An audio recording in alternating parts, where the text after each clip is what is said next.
नमस्कार, मैं अर्चना और आप देख रहे हैं हंगामा टाइम्स। हंगामा टाइम्स जिस तरह से हर नववर्ष कुछ खास करता है, लखनऊ की कुछ खास शख्सियतों से खास बातचीत करता है, जो कि लखनऊ की वरिष्ठ समाज सेविकाएं भी होती और वरिष्ठ समाज सेवक भी होते। क्योंकि 2024 यानी कि 2024 में जिस तरह से उन्होंने पूरे वर्ष जो है लखनऊ को लेकर के नहीं, अन्य जिलों में भी वो अपना कार्य करते, चाहे शिक्षा हो चाहे स्वास्थ्य हो, तो वो हम आपको दिखाते रहते हैं।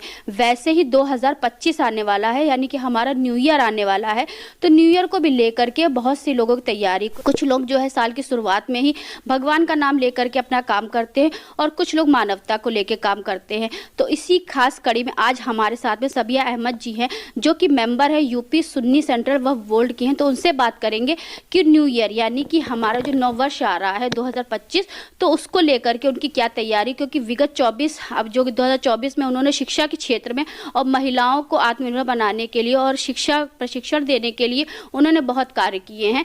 तो मैम, इस 2025 यानी कि नए साल की क्या तैयारी रहेगी आपके लिए? नए साल की जो तैयारी है वो यही है कि जो पिछले साल काम किए थे उनको और गोल ओरिएंटेड करके वो काम करने हैं, कि जिससे कि समाज आगे बढ़े, देश आगे बढ़े, महिलाओं की जो कंडीशन है वो और बेहतर हो, और जितना एज एन इंडिविजुअल जितना हम कर सकते हैं उसका 10 गुना और करना है। क्योंकि हमने पिछले आपका यानी कि अभी 2024 में हमने देखा था कि आपने बच्चियों के शिक्षा से जुड़ी हुई, चाहे कॉपी किताब हो, चाहे उनका स्कूल बैग हो, चाहे ड्रेस हो, बहुत सारी व्यवस्था को आप व्यवस्थित करती रहती हैं।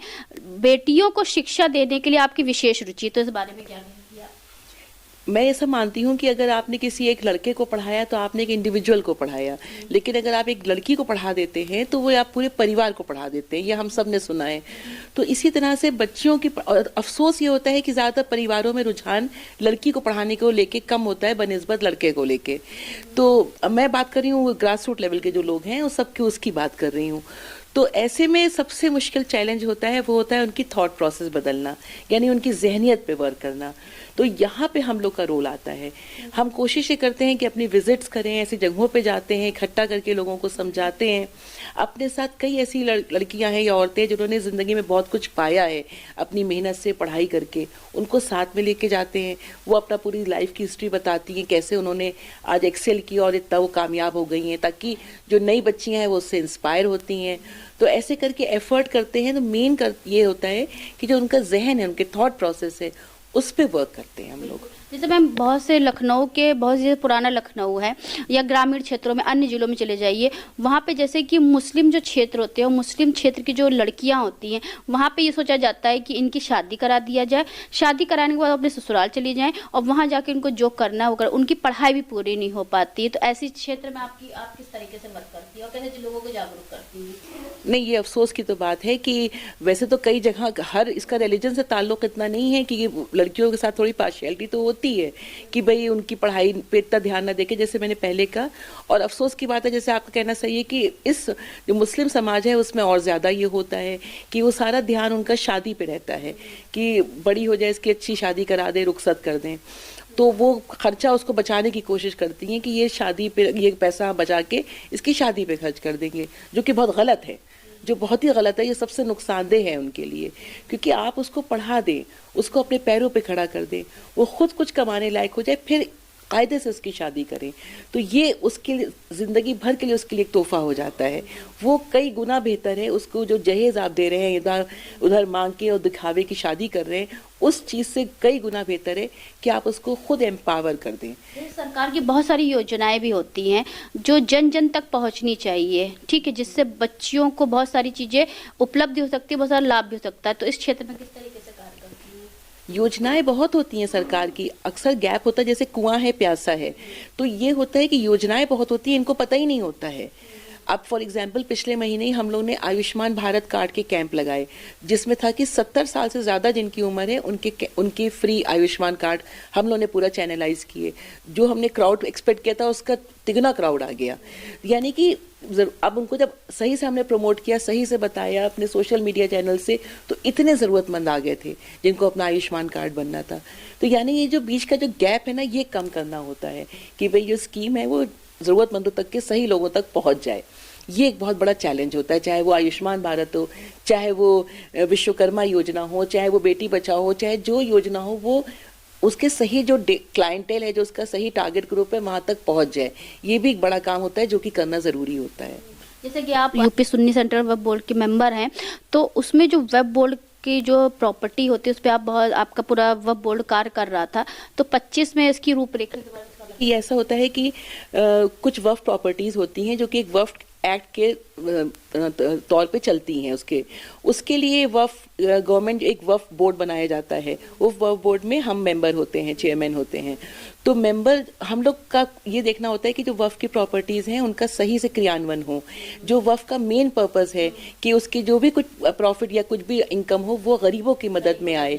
जो ज़मीनें हैं वहाँ पे स्कूल खुलें, पाठशाला खुलें, वहाँ पे अस्पताल बने जो कि समाज के काम हैं। ये उसका मेन पर्पस होता है वक्फ का, जिसलिए लोग कभी किसी ज़माने में वक्फ करके चले गए हैं। ये सब एक एक्ट के तहत चलता है। 2025 की तैयारी ऐसा नहीं है, उसका ये होता है कि जो एक अभी गवर्नमेंट ने इस एक्ट में नया एक्ट ला रही है, 1995 का नया एक्ट ला रही है, संशोधन ला रही है, उस पर डिस्कशन चल रहे हैं, जिसके लिए जेपीसी फॉर्म की गई है, जिसको श्री जगदम्बिका पाल जी हेड कर रहे हैं। अभी उसके सर्वे चल रहे हैं, इंटरैक्टिव सेशन चल रहे हैं, ऑल ओवर इंडिया वो लोगों से मिल रहे हैं, मुलाकात कर रहे हैं, जो मुस्लिम स्कॉलर्स हैं, जो इंटेलेक्चुअल्स हैं, लर्नेड पीपल हैं, उन सब से मिल रहे हैं, सबके ओपिनियन समझ रहे हैं, क्या चीज़ जो बनी हुई है उसमें क्या खामियां हैं, उसको कैसे ठीक करके और बेहतर कर सकते हैं, इस पे काम किया जा रहा है। तो ये काफ़ी लार्ज स्केल में काम हो रहा है। और मीनवाइल हम लोग as a Waqf board member जो हमारे जो काम हो सकते हैं, जैसे मेरा बहुत मेजर फोकस रहता है कि आई स्ट्रांगली बिलीव कि जितनी चीज़ें डिजिटल होंगी उतना उसमें ट्रांसपेरेंसी होगी। तो मैं ये कोशिश करती हूँ कि जो हमारे वक्फ के काम है, जैसे कि औकाफ रजिस्ट्रेशन है, औकाफ रिन्यूअल है, या जो चीज़ें हो सके हम लोग उसको ऑनलाइन कर दें, तो अपने आप चीज़ों में ट्रांसपेरेंसी आ जाती है। ट्रांसपेरेंसी आ जाती है तो थोड़ा सा करप्शन कम हो जाता है।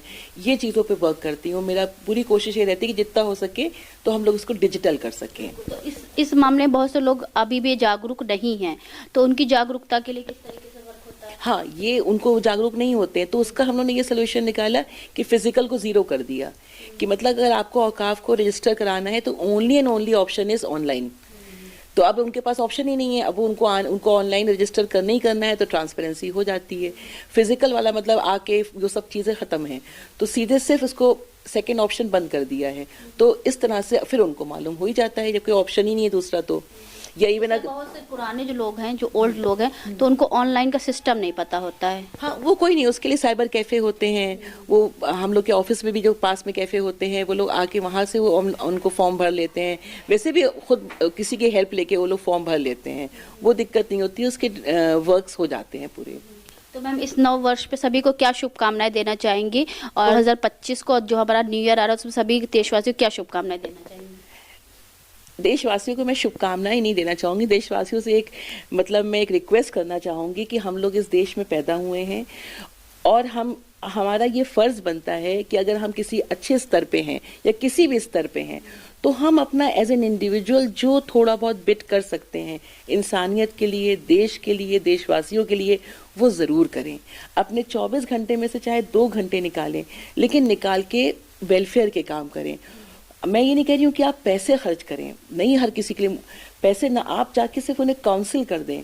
जहाँ पे वो कुछ कन्फ्यूजन है, आपको तालीम, आप पढ़े लिखे हैं, आप उनको समझा दीजिए जाके। वो जहाँ फंस रहे हैं जिन केसेस में, उनको गाइड कर दीजिए।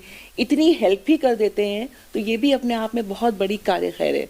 ये मदद भी की जा सकती है। मतलब हर इंडिविजुअल का ये उसको ड्यूटी होनी चाहिए कि उसको अपना कुछ जो वक्त है, अपनी जो मेहनत है, वो देश के लिए लगानी है। और ये नहीं सोचना है कि देश हमारे लिए क्या कर रहा है या सरकार हमारे लिए क्या कर रही है, जो एक टिपिकल हॉबी होती है लोगों की, उस पर नहीं। ये कहना है कि हम क्या कर रहे हैं देश के लिए।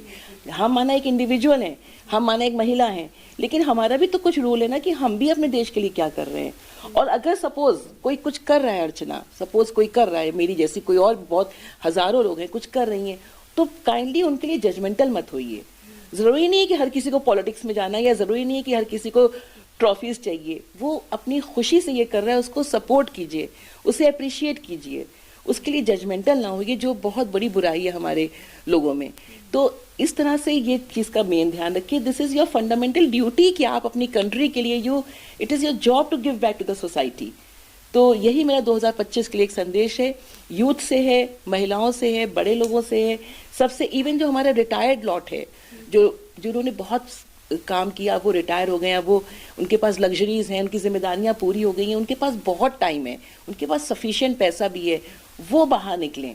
वो बजाय गवर्नमेंट को पंचिंग बैग बना के कोसने के, इससे अच्छा है वो बाहर निकल के अच्छा काम करें।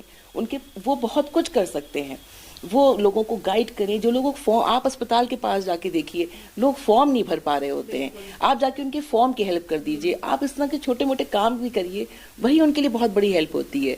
हम ये नहीं कह रहे कि आप हर किसी के लिए गड्डियां खर्च कीजिए, आप हर किसी के लिए कंबल बांटिए, ऐसा नहीं है। आप बेसिकली ये सब भी करिए। कोई बच्चा है वो क्लास में आके अटक, अब वो 12th पास कर लिया, उसे पता ही नहीं है कि 12th के बाद भी क्या करियर ऑप्शंस हैं। वो सोचता है हम इंजीनियर तो बन नहीं सकते, डॉक्टर तो बन नहीं सकते, हम एक दुकान खोलने पर चून की नहीं, यहाँ पे आपका रोल है। आप उसको समझाइए कि तुम्हारा टेम्परामेंट है, तुम अकाउंटिंग में अच्छे हो, तुम चलो ये कोर्स कर लो, है ना, 6 महीने का कोर्स कर लो या 2 साल का कोर्स कर लो। ऐसे करके उन बच्चों को गाइड कीजिए, यहाँ आपका रोल आता है। इस तरह के बहुत सोशल वर्क होते हैं, बहुत वेलफेयर वर्क्स होते हैं जो हर कोई कर सकता है, मेल, फीमेल, चाइल्ड, यूथ, हर कोई ये काम कर सकता है। It's your job to give back to the society. And जो कर रहे हैं उनके लिए जजमेंटल भी मत होइए, बस यही बात है कि प्रकृति में हम जो करते हैं वही हमारे पास लौट करके आता है। बिल्कुल, हाँ, एक बात तो बिल्कुल सही कही कि जब आप एक देते हो, ये यूनिवर्सल लॉ है कि 10 टाइम मल्टीप्लाई होकर चीज आती है। आप ब्लेसिंग्स देते हो, आपको 10 ब्लेसिंग्स मिलती हैं। आप पैसे देते हो, आपको 10 तरीके से पैसा आता है। कभी मत सोचिए ये मैं क्या कह रही हूँ, आप जो भी बड़े आप देख लीजिए, मोटिवेशनल स्पीकर्स को देख लीजिए, सब यही कहेंगे, believe in giving. Once you give to ना, I mean it's the universal law कि आपके पास चीजें 10 टाइम्स मल्टीप्लाई होके आएंगी। और अबंडेंस है दुनिया में। दुनिया में ये नहीं कि आपने इसको छीना तभी आप उससे छीन के आगे बढ़ पाएंगे, नहीं। Let her do her work, you do your work. सबके पास बहुत स्कोप है, बहुत सफिशिएंट, मतलब समुंदर है पूरा, आप उसमें से एक मग्गा पानी उठा लो कि क्या जाएगा, लेकिन आप उसको कमी ना समझो, आप इसको आगे बढ़ो, मेहनत करो। और यूथ के लिए मेरा ये कहना है कि there is no alternative except hard work. जो यूथ है, जो स्टूडेंट है या जो एंटरप्रेन्योर्स हैं, आप मेहनत करिए, आपके पास सब कुछ है, आपके पास एनर्जी है, यूथ है, आप अपनी ताकत झोंक दीजिए, आप अपनी इतनी मेहनत कीजिए पढ़ाई में या जिस भी करियर में आप हैं उसमें एक्सेल करिए। Don't do the work just for the heck of it, do it because you love it, then only do that work. And once you will start doing that with the emotion of love, आपके result भी 1000 time better होंगे। तो ये चीजें, मतलब positivity जो है ये बहुत जरूरी है लाइफ में। चाहे वो एक हाउसवाइफ है, अब देखो कुक खाना बनाता है सबको, लेकिन वही जब माँ खाना बनाती है कितना लजीज बनता है, क्यों? क्योंकि उसमें इमोशंस होते हैं, माँ के जज्बात होते हैं, वो खाना मजे का बनेगा। सिमिलरली आप कोई भी काम करेंगे उसमें आपके जज्बात अगर साथ में हैं तो वो चीजें आपकी मल्टीपल फोल्ड्स में अच्छी होंगी, 1000 टाइम बेटर फोल्ड्स में अच्छी होंगी। तो you need to give your heart to it, you need to give your emotions to it. और जिस चीज में समझ में नहीं आ रहा आप स्टडी कीजिए, उसको पढ़िए, उसको समझिए। आजकल तो इस जनरेशन के पास मोबाइल है, वो नेट से सारी नॉलेज ले सकता है, उसको तो कोई कमी है ही नहीं, एक्सक्यूज तो कोई है ही नहीं आजकल। बस you just need to work hard. आप उससे नॉलेज गेन कीजिए, आप टाइम वेस्ट ना कीजिए इंस्टा पे और इन चीज़ों पे टाइम वेस्ट ना करके जेन्युइन चीज़ों पे मेहनत कीजिए। जिस फील्ड में, if you are a student, if you are entrepreneur, if you are a artist, you are an artisan, आप जिस भी फील्ड में, उस फील्ड में एक्सेल कीजिए। कहानी छोटा शब्द है, करने वालों के लिए 100 काम है, ना करने वालों को कोई काम नहीं होता है। जहाँ चाह होती है वहाँ राह होती, चलने वाले चलते रहते हैं। बिल्कुल बिल्कुल, चलते रहिए, ये बिल्कुल जरूरी है मेहनत, और मेहनत के रिजल्ट आते हैं। कभी कभी हमें लगता है कि हम ये काम कर रहे हैं फिजूल का, इसमें हमें क्यों, आप देखिएगा 4 साल बाद आपको उसका बेनिफिट मिलेगा, लेकिन मिलेगा, बेनिफिट मिलता है, हर चीज का बेनिफिट मिलता है, किसी और फॉर्म में मिलता है, कुछ नहीं तो आपको नॉलेज बढ़ जाती है, you get the experience, damn it, you get the experience. तो ये बहुत जरूरी है। बट हार्ड वर्क का कोई ऑल्टरनेटिव नहीं है, हार्ड वर्क तो करना है, मेहनत तो करनी है। 2025 के लिए मेरा यूथ के लिए, महिलाओं के लिए, रिटायर्ड लोगों के लिए, सबके लिए, पूरे कंट्री के लिए मैसेज है कि kindly work hard. Don't say कि what country has done for you, let me know कि what you have done for your country और what you are going to do for your country, that actually matters. This is very important, I am telling you. तो ये थी हमारे साथ में सबिया अहमद जी, जो कि यूपी सुन्नी सेंट्रल वक्फ बोर्ड की मेंबर हैं, जिनसे हमने बात करी कि नव वर्ष के लिए सभी देशवासियों क्या शुभकामनाएं देना चाहेंगी। तो उन्होंने सबसे पहले बताया मानवता ही हमारा सबसे बड़ा धर्म होता है, मानवता के लिए हमें काम करना चाहिए। पिछले साल यानी कि 2024 में जिस तरह से उन्होंने लड़कियों की शिक्षा के लिए और लड़कियों को आत्मनिर्भर बनाने के लिए आगे से आगे कार्य कर रही हैं, वैसे 2025 में भी वो अपने जैसी लड़कियों को अपना जैसा बनाना चाहती हैं कि हर लड़की सक्षम रहे और आगे से आगे बढ़े, क्योंकि हमारा जो देश है वो मानवता का देश है और मानवता को ही लेके वो चलती हैं। तो ऐसे हम आपको दिखाते रहेंगे कि लखनऊ की खास शख्सियत इस नव वर्ष पे सभी को क्या शुभकामनाएं देना चाह रही हैं। तो आज की हमारी खास कड़ी में थी सबिया अहमद जी, जो कि आपका यूपी सुन्नी सेंट्रल वक्फ बोर्ड की मेंबर है। तो इसी के साथ मैं अर्चना आपसे इजाजत लेना चाहूंगी। धन्यवाद, बने रहिएगा हंगामा टाइम न्यूज चैनल के साथ। हंगामा टाइम्स की तमाम खबरों को देखने के लिए हंगामा टाइम्स को सब्सक्राइब कर लीजिए और बेल आइकन दबा लीजिए। अगर आपको ये वीडियो अच्छा लगा हो तो लाइक बटन प्रेस कर अपनी प्रतिक्रिया हमारे कमेंट बॉक्स में देना मत भूलें।